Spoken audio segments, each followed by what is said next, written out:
Hi, my name is Lloyd, Columbia River Handbells. Going to talk to you today about bass bells. Now, to some people the bass bells might be the bottom fours, and if you're playing a 5-octave choir then the bass octave probably is the threes. I'm going to demonstrate today on the threes some techniques so you can handle the large bells a little easier. First of all, because they're much heavier bells, if you're not used to ringing them, it's a very good idea to do some warm-up exercises. So you need to maybe try some dumbbells and warm up, or just pick the bell up a little bit before you practice, before rehearsal starts, and just get the feel for the bell so that you don't go 1, 2, 3, 4, go, and off you go and strain yourself. It's very important that you play handbell, the bass bells, standing straight up. We don't want to be leaning over. That would be very bad on your back. If you're not used to playing the big bells, you might want to consider an elbow brace or even a wrist brace that are available from the drugstore, and so that could save you a strain. Now, to pick up the bells, picking up a bell straight up is a lot of strain. These are 8 or 10 pounds, these bells.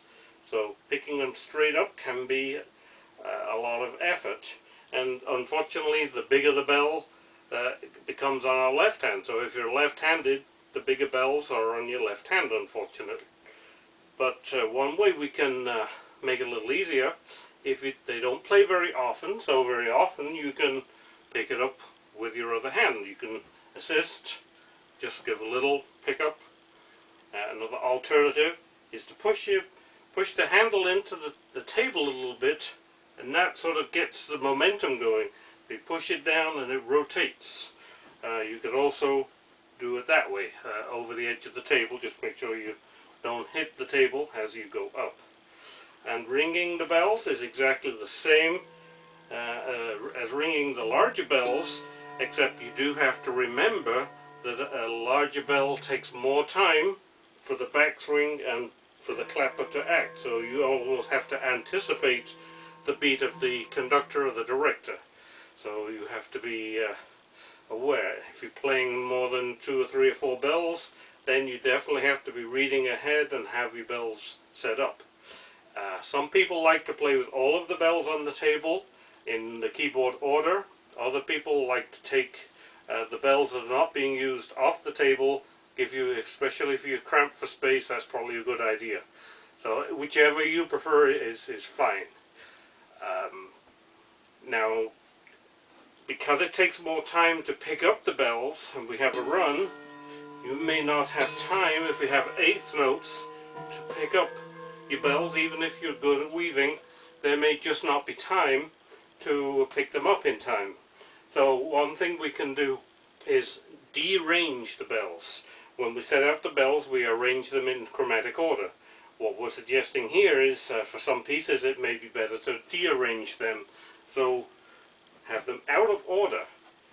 So in this case, if I have to play in chromatic order, now I'm alternating my hands.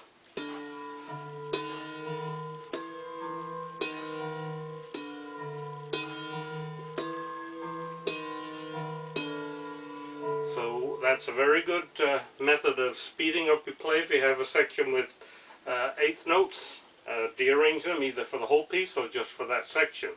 And the difference between bass bells and your treble bells is the word damping on the table. So we have to damp into the table good and firm. If it's an important silent note, it's probably better to damp it with your whole hand, not just touching it. You really need to get your whole hand, because the sound comes from the meat of the bell in the middle of the casting. So often when you've got a stop sound, is a good solid damping with your hand. If you're not careful, you can make a sound as you damp on the table, or you can get a whump sound as you damp on the table. So the hand damp is a good idea. We'll come into the middle of the body is another way to do it. So hopefully that gives you an idea of how the bass bells work and the differences. If you need any more information, you can check out my webpage, Columbia River Handbells. And if you don't have your copy yet, my book is out, The Handbell Ringer's Bible, available at Amazon and on eBay.